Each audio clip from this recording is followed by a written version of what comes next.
terima kasih Pak Bintang. Di chat room itu sudah ada beberapa pertanyaan, Pak. Ya. Tulisannya memang agak kecil, tapi kalau perlu saya bisa bacakan dari sini. Oke. Ada kacamata. Sip. Dari Bu Vivi dari Jogja. Oh iya. Prof Viko. Itu ya. Itu apa yang pertama tadi? Pertanyaan yang pertama apa ya? Kalau di atas lebih banyak komentar-komentar awal ya.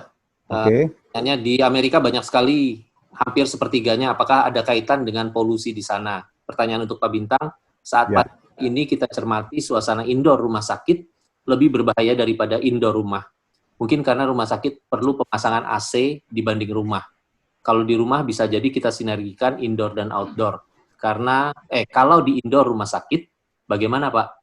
Mungkinkah indoor rumah sakit bisa sinergi dengan outdoor rumah sakit?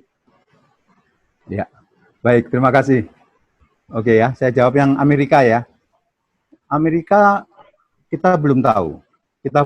Karena tingginya kematian tentu saja faktornya tidak hanya, justru bukan hanya masalah air polutan ya, polusi udara ya. Banyak faktor-faktor yang saya kira kita belum selesai nih. Sekarang kita sedang melihat, dan saya kira dunia sedang belajar tentang itu, belajar keras tentang itu untuk menemukan hubungan antara penyebab dan akibat, antara kematian dan hanya terpapar saja, itu apa-apa saja kita belum final tentang itu. Kita belum final, sehingga belum bisa dijawab demikian. Sekurang-kurangnya saya belum mendapatkan referensi tentang hal itu. Yang kedua tentang apa tadi Mas? Tentang rumah sakit ya? Iya, rumah sakit dan rumah ya. Itu menarik itu, pertanyaan itu menarik itu. Saya sering memikirkan tentang ketertutupan rumah sakit, itulah yang sebetulnya membuat dia jadi rumah yang sakit tadi, sebetulnya gitu. Karena dilusi atau pertukaran udara antara luar dan dalam itu justru tidak selancar di rumah. Apalagi ketika sistem air conditioning-nya adalah terpusat gitu, sehingga diputarlah seluruh sistem penghawaan di tempat-tempat itu dengan memutar udara-udara di dalam, internal. Karena sistem AC kita itu memang meskipun ada pemasukan fresh air, tapi fresh air-nya seringkali minimum. Padahal yang diperlukan sekarang adalah suatu fresh air yang tingkatnya itu, kalau untuk COVID ini ya, itu yang diperlukan itu sampai dengan 20 sampai 30 kali ruangannya dalam 1 jam. Jadi kalau volume ruangannya itu misalnya 3 kali 3 kali 4, berapa itu? 3 kali 3 kali 4, 36, itu maka dalam 1 jam, 36 meter kubik, dalam 1 jam itu harus bisa memasukkan fresh air itu sampai 500 meter kubik, misalnya gitu. Nah ini baru sehat gitu. Sulit sekali itu dicapai di dalam rumah sakit. Tapi kalau di rumah mungkin, kalau kita juga tidak memperlakukan rumah kita seperti rumah sakit, rumah yang sakit tadi itu. Sehingga rumah sakit itu ada yang sakit sih sudah namanya rumah sakitnya double. Rumah sakit yang sakit gitu maksudnya gitu. Tapi kalau rumah sakit yang sehat, itu pasti sudah memperhitungkan masalah-masalah itu. Memang sekarang pekerjaan para teman-teman mechanical electrical, khususnya ahli HVAC, ahli penghawaan udara dan pengkondisian udara, itu sekarang sedang sibuk membuat rumah sakitnya menjadi memenuhi syarat untuk kebutuhan isolasi dan seterusnya. Nah, kalau rumah, sebelum ada COVID ini kita sudah sadar sekali, bangunan-bangunan kita itu terancam menjadi sick building, sehingga ada yang namanya sick building syndrome. Sick building syndrome itu kurang lebih ada 23 keluhan lah yang membuat kita selama berada di ruangan itu tidak sehat. Waktu kita keluar sehat. Apa penyebabnya? Kekurangan fresh air, kekurangan udara bersih. Kekurangan udara bersih karena apa? Kalau kita punya AC sepanjang hari, sepanjang minggu, ruangan itu tertutup terus supaya AC-nya tetap dingin. Nah ini yang perlu kita rubah sekarang, bagaimana setiap hari sekurang-kurangnya 2 jam jendela-jendela kita harus kita buka lebar. Nah, tentang keterbukaan udara luar masuk ini kita punya problem juga nih. Kita juga sulit menerapkan penghawaan alam seperti tadi itu, hanya menggunakan ventilasi saja. Karena apa? Karena udara di luar kita ini jelek, buruk. Apa yang paling buruk dari udara kita ini? Partikel debu sebetulnya itu. Partikel debu ini sangat serius di tempat kita karena kita tidak punya manajemen debu, belum punya kita ini manajemen debu. Beda dengan Singapura yang sudah serodas, nggak ada debu. Kalau mereka penghawaan alam, ya udara bersih yang masuk, udara yang lebih segar masuk, karena di luar kehijauannya sudah sedemikian rupa. Mereka kan kota dalam taman gitu. Jadi mereka tinggal di dalam satu taman dengan kepadatan hijau yang memungkinkan udara bersih masuk ke dalam ruangan mereka. Kira-kira itu jawabannya, Ibu. Mudah-mudahan sudah menjawab ya tadi ya, Bu ya. Oke, sebentar, saya lihat. Mas Rahman, Pak, sudah terjawab itu tadi ya, pertanyaan yang Anda sampaikan tadi. Itu pertanyaan dari Bu Siti, Bu Vivi. Bu Vivi ya. Pikir nanti Bu Vivi akan bisa respon lagi di chat room, Pak. Ya, oke.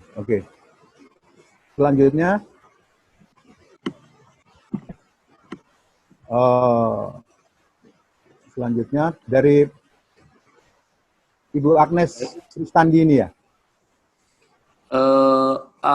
Apakah ada standar yang bisa digunakan terkait jumlah tanaman indoor yang dapat mengurangi polusi kemungkinan COVID dengan luasan? Oh ya, baik. Kami belum sampai kepada COVID, tapi kami sudah sampai pada penyehatan udara dalam ruangan dengan sejumlah penelitian yang sudah dilakukan lama sekali ya, tahun 1970-an atau 80-an begitu, oleh lembaga antariksa Amerika, NASA. Sejumlah tanaman dibawa keluar, ada 11 jenis tanaman dibawa keluar, kemudian diteliti tentang kemampuan tanaman-tanaman itu untuk mereduksi polutan-polutan di dalam ruangan. Sehingga diukur dulu berapa besar polutannya, kemudian perlu disediakan berapa tanaman, jenisnya apa, berapa jumlahnya, itu ada, sudah dilakukan itu. Ilmu ini tidak berkembang di kita, tapi berkembang dengan baik di Singapura. Ini kita berterima kasih karena Singapura ini seolah-olah jadi lab kita nih. Kita bisa nunggu nih. Kalau kita nggak mau melakukan ya kita mesti nunggu nih. Singapura melakukan apa ini untuk COVID ini. Tapi ada Bu, itu ada ukurannya. Meskipun sekarang belum ada ya, khusus untuk COVID belum ada. Lanjut ya. Di sebelah atas ada pertanyaan yang tertinggal tadi Pak, dari Juana. Bu Ajrina ini ya? Bukan. Pak Jiwana. Jadi Pak Jiwana bertanya, salam kenal, terima kasih atas kesempatannya. Mau bertanya terkait penjelasan slide indoor-outdoor ruangan penanganan COVID. Di bagian sirkulasi di pompa keluar, outdoor, menggunakan tekanan dan saringan. Pertanyaan pertama, apakah jenis saringannya yang bisa menyaring corona kecil 2,5 mikron? Nomor 2, apakah setelah keluar dari jalur outdoor perlu ada treatment vegetasi untuk mereduksi tersebut? Ya. Vegetasinya seperti apa? Terima kasih. Baik, terima kasih Pak. Ada Pak, saringannya namanya HEPA. Saringan HEPA itu bisa menyaring sampai 1 mikron, sampai dengan 1 mikron. Memang tergantung saringannya, tetapi saringan ini cepat mampet Pak. Kalau ada virus-virus itu karena kecil, dia cepat penuh, cepat mampet, itu harus sering diganti. Nah ini berhubungan dengan harga, biaya ya. Tapi kalau kita nggak ngomong biaya, itu ada Pak, ada. Dan dia kenapa bisa keluar lewat itu? Karena disedot Pak. Sementara kalau kita menggunakan pasif untuk mengeluarkan, dia nggak akan keluar udaranya dari situ. Misalnya gitu, tidak akan tersaring, tidak akan terjebak si virusnya itu di saringan filter HEPA itu. Itu yang pertama. Yang kedua, diperlukankah setelah keluar dari situ diperlukan tanaman? Untuk sementara ini yang bisa dikeluarkan itu sudah cukup aman, Pak, atau bahkan tidak bisa keluar, Pak. Sudah cukup aman atau tidak bisa keluar, sehingga sampai sekarang kita tidak memerlukan tanaman untuk bisa mengolah lebih lanjut buangan virus dari ruang-ruang isolasi. Kira-kira itu Pak jawabnya. Terima kasih, mudah-mudahan menjawab ya. Oke, lanjut. Baik, ada satu pertanyaan lagi dari Ibu Hasifati. Selamat sore. Kebetulan tadi pagi saya mendengarkan paparan dari BMKG tentang kaitan antara cuaca dan iklim terhadap penyebaran COVID-19. Indonesia dengan udara tropis dan khususnya Jakarta memiliki suhu udara berkisar 30 derajat Celcius sehingga COVID-19 di ruang terbuka tidak bisa bertahan lebih dari 30 menit sehingga kurang mendukung virus COVID-19 bertahan di udara terbuka. Menurut BMKG, kestabilan virus corona pada suhu udara rendah dan kelembaban udara rendah. Faktor yang mempengaruhi selanjutnya adalah interaksi sosial dan mobilitas yang membuatnya semakin cepat menyebar. Ketika udara panas sekalipun sudah tidak mampu lagi menahan penyebaran virus, apa yang dapat dilakukan untuk kondisi seperti itu? Baik. Memang kita dari hari ke hari belajar tentang COVID ini, tentang virus ini makin baik ya, seperti halnya kita berperang gitu, kita makin mengenal musuh kita. Musuh kita ini sebetulnya bukan tanpa kelemahan, dia juga punya kelemahan-kelemahan yang penting. Yang pertama, dia tidak bisa hidup di kelembapan, di daerah yang lembab, tidak lembab, daerah yang kering dia nggak bisa hidup. Jadi dia itu di tempat yang lembab bisa hidup, di tempat yang kering dia tidak bisa hidup. Karena itu penting bagi kita untuk melakukan sirkulasi udara di dalam ruangan kita, itu antara lain untuk menurunkan relative humidity. Itu RH-nya harus kita turunkan supaya memang ruangan kita tidak lembab. Kelembapan itu juga membuat virus ini, dropletnya ya, droplet. Ini kan ada dua ya, droplet itu ukurannya lebih besar. Itu berupa percikan dari kita bersin dan seterusnya, itu droplet. Itu besarnya itu 5 besarnya di atas 10, itu besarnya di atas 10 mikron. Nah, yang lebih kecil itu yang berbentuk aerosol. Aerosol ini memang bisa berterbangan begitu ya, bisa berterbangan karena gravitasi tidak berkuasa atas dia. Beda kalau droplet itu gravitasi bisa bekerja sehingga dia jatuh gitu. Tapi kalau aerosol ini dia berterbangan. Nah, aerosol yang berterbangan ini memang punya daya tahan yang lebih besar. Oleh sebab itu, maka langkah-langkah yang kita lakukan, yang seperti kita lakukan sekarang ini sudah optimum, karena itu juga merupakan langkah dunia. Apa yang dilakukan oleh negara-negara lain, yaitu yang pertama social distancing, physical distancing itu memang tidak bisa tidak. Karena semburan itu tidak bisa berjarak lebih dari 2 meter, itu nggak bisa. Semburan bersin itu nggak bisa bertahan, itu dia akan jatuh kalau berbentuk droplet. Kalau dia berbentuk aerosol itu begini, memang ada percobaan yang menunjukkan bahwa bukan lewat bersin, lewat nafas saja sebetulnya sudah menghasilkan partikel-partikel berisi bermuatan virus itu yang membuat dia bisa berterbangan dan hinggap di mana-mana. Tetapi waktunya juga terbatas. Memang ada yang mengatakan hanya 30 menit, tapi juga ada yang mengatakan sampai berjam-jam, bahkan ada yang mengatakan berhari-hari.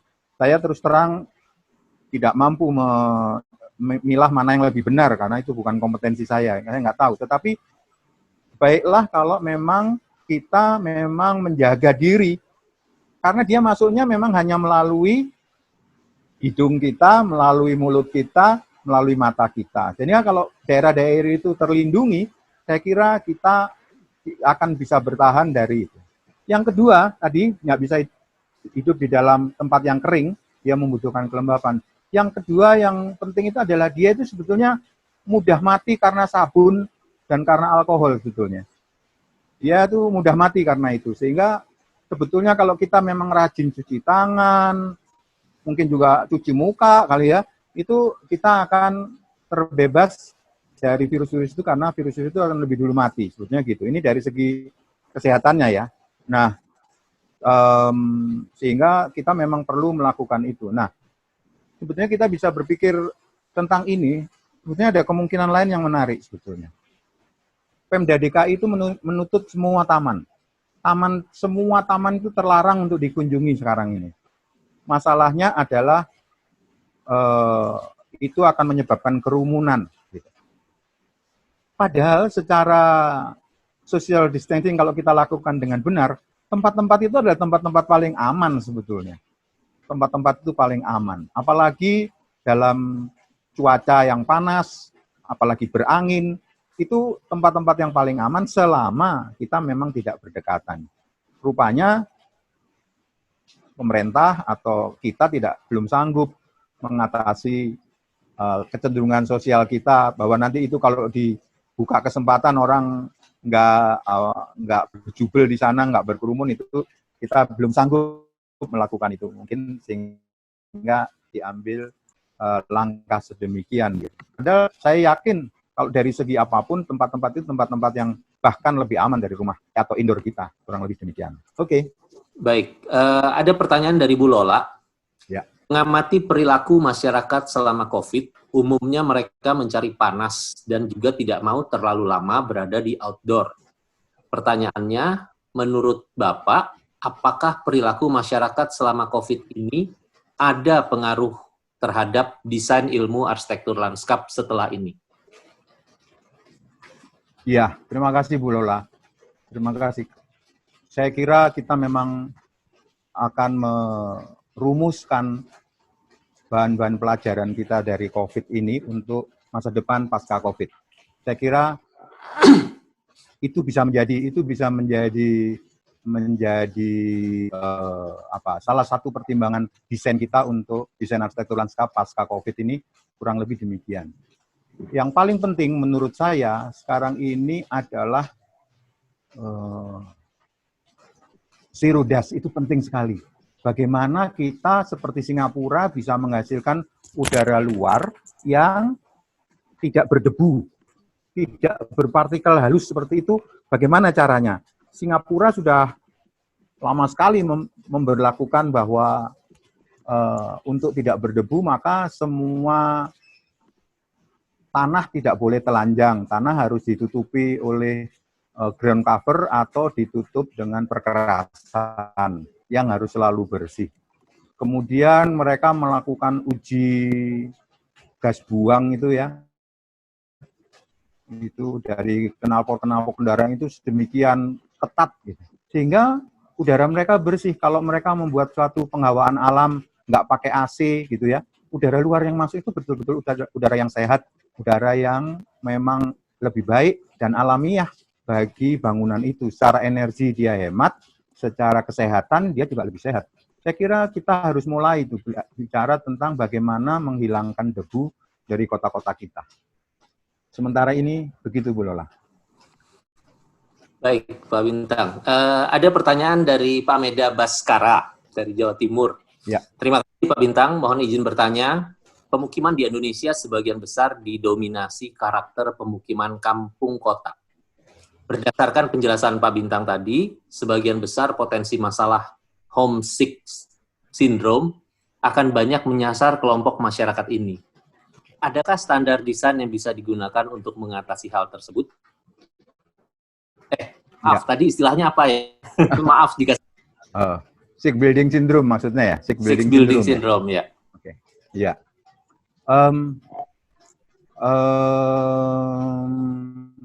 Sick building syndrome itu selalu menyasar kepada bangunan-bangunan yang ber-AC, Pak. Karena di dalam bangunan ber-AC itulah insulasi diperlukan. Insulasi bangunan itu mencegah pertukaran udara secara alamiah. Nah, itu udaranya buatan. Maka diperlukan fresh air. Kita itu kalau pakai AC biasa itu AC kita itu AC apa namanya? Itu kita nggak punya fresh air. Kalau AC sentral baru melalui AHU ada fresh air-nya. Nah, sekarang kita ini nggak punya fresh air. Maka tadi, kalau memang kita rumah-rumah perkampungan kita yang tidak ber-AC itu, saya kira ancaman itu kecil. Ancaman sick building syndrome-nya kecil, Pak. Gitu ya. Sehingga kita tidak perlu bersusah payah, karena juga begini, nanti bangunan-bangunan itu akan semakin ekologis, bangunan-bangunan semakin ekologis, orang nanti akan semakin tertarik untuk melakukan perubahan mengenai bagaimana mereka hidup berbangunan, dan itu juga akan didukung oleh para ahli. Kenapa? Karena salah satu cara untuk mengatasi climate change dan pemanasan global kita dengan cara menurunkan emisi karbon, itu paling efektif itu melalui bangunan. Karena apa? Karena bangunan itu kita tinggali dari seluruh waktu kita 24 jam sehari itu 20 jam kita hidup berbangunan, Pak. Sehingga itu akan punya leverage ya, daya ungkit yang besar kalau kita menggarap sektor bangunan ini. Dan saya mau mengatakan kepada teman-teman bahwa kalau kita mengatakan bangunan itu bukan suatu wujud yang dibatasi oleh tembok-tembok itu loh ya. Bukan itu. Sekarang ini kalau kita mengatakan bangunan itu berikut couplingnya. Berikut couplingnya. Karena itu kita sedih sekali bahwa justru di daerah-daerah kampung itu tidak tersedia ruang terbuka hijau gitu. Sebetulnya ke sana sebetulnya arahnya, sehingga sistem ventilasi kawasan itu tidak berlangsung gitu. Sehingga ini yang kira-kira kita bicaranya pada skala kawasan. Jadi Anda tadi menyebut kawasan perkampungan kita itu betul, tidak pergi ke rumah per rumah, tapi kepada suatu kinerja kawasan, kinerja ekologi dari kawasan itu. Arsitek lanskap sangat berperanan dalam hal ini, baik secara fisik, lingkungan, maupun sebetulnya secara sosial. Kita teman-teman lanskap arsitek ini juga harus semakin mendalami karakter-karakter sosial yang penting di zaman pasca COVID tadi gitu. Mestinya COVID ini harus memberi pembelajaran yang menggugah gitu. Kalau kita gagal menggunakan momentum ini sia-sia nih sebetulnya. Sayang, ini kesempatan belajar yang luar biasa. Maka ada baiknya kalau kita seperti ini mulai merumuskan apa yang akan kita jual ya, tanda petik akan kita jual, kita promosikan kepada masyarakat kita supaya terjadi pembaruan gaya hidup, gaya berbangunan, gaya berruang luar, gaya berruang publik dan seterusnya. Itu saya kira bisa menjadi beberapa topik baru yang perlu menjadi perhatian kita. Kurang lebih begitu, Mas. Baik. Ada satu pertanyaan lagi dari Pak Ivan Ginanjar. Pak Ivan Ginanjar ini dari Sukabumi dan kakak kelasnya Pak Dian Heri Sofyan loh, dulu landscape di Bandung. Yap.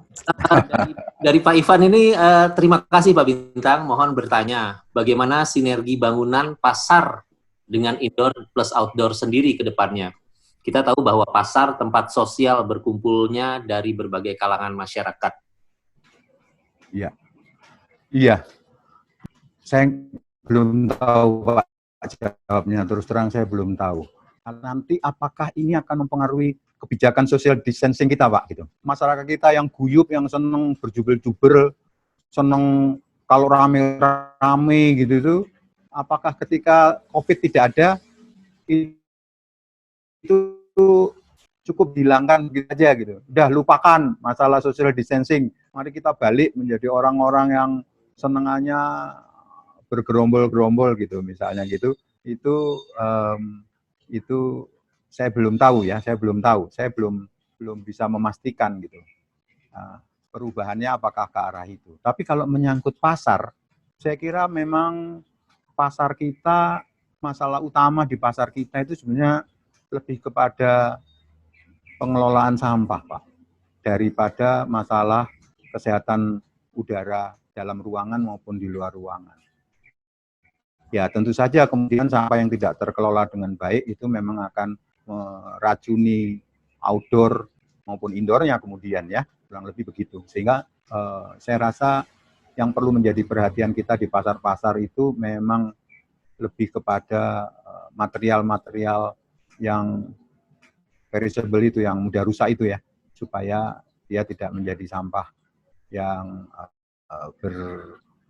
berpotensi menjadi racun gitu, kurang lebih begitu. Sementara itu Pak yang bisa saya jawab, Pak.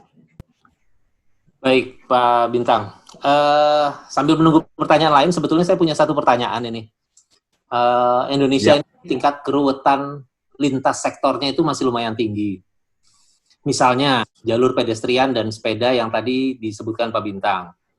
Menurut Undang-Undang 22 tahun 2009 tentang lalu lintas angkutan jalan, kewenangan mengatur jalur pedestrian dan sepeda itu ada di Kementerian Perhubungan. Tapi standar-standarnya ada di Kementerian PUPR. Nah, kondisi ini sering merepotkan kita sebagai desainer atau planner. Dalam konteks IALI, kita perlu berpikir strategis untuk dapat berpartisipasi menelurkan standar-standar baru yang terkait dengan pandemi ini dan profesi kita.